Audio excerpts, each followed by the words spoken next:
وصفتنا النهاردة بالرغم من بساطتها جدا جدا جدا، إنما طعمها خطير وكلنا بنحبها.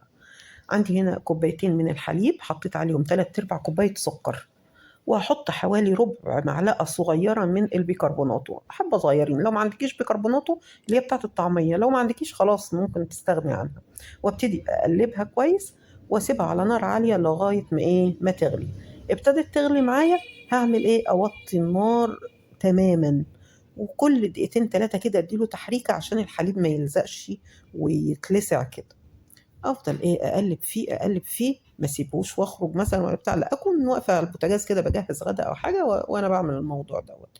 ادي له تقليبه لغايه ما ياخد اللبن اللون البيج الفاتح اللي احنا شايفينه ده.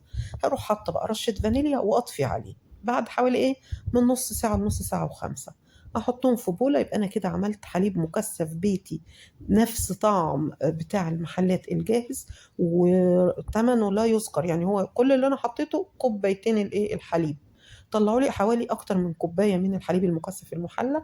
والطعم خطير. حد يقول لي خفيف؟ لا، هو لسه سخن. لو بيتيه في التلاجة قوامه بيتقل ويبقى نفس قوام اللي بنجيبه الجاهز. عندي هنا كوبايتين من الجوز الهند، هبتدي اعجنهم بالحليب المكثف بتاعي على حسب بقى ما ياخدوا معاكي. هنقلب لغايه ما تبتدي تعمل لي كده عجينه اقدر اشكلها.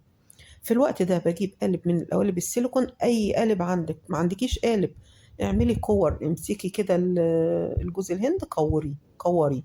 انا هنا عندي قالب سيليكون، هبتدي ادهنه بالشوكولاته، اغطيه كله بالشوكولاته وبعدين ادخله التلاجة. اخرجه اديله طبقه تانية من الشوكولاته، وادخله تاني التلاجة تجمد. ابتدي اخد جوز الهند بتاعي، املى بيه القالب السيليكون مع الضغط كويس عشان ما يبقاش فيه اي فراغات ولا اي هواء.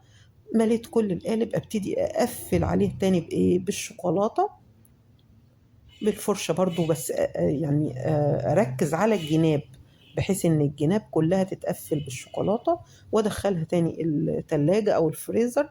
هما 3 4 دقايق 5 دقايق بالكتير واخرجها. ابتدي كده بالسكينه اي زيادات اشيلها، واعمل احلى جيرسي بتاع زمان او الباونتي بتاعي. ده طبعا شكل تاني، شكل لقيته احلى كمان من الاولاني، بس للاسف ما صورتوش، فانا كده عملت شكلين.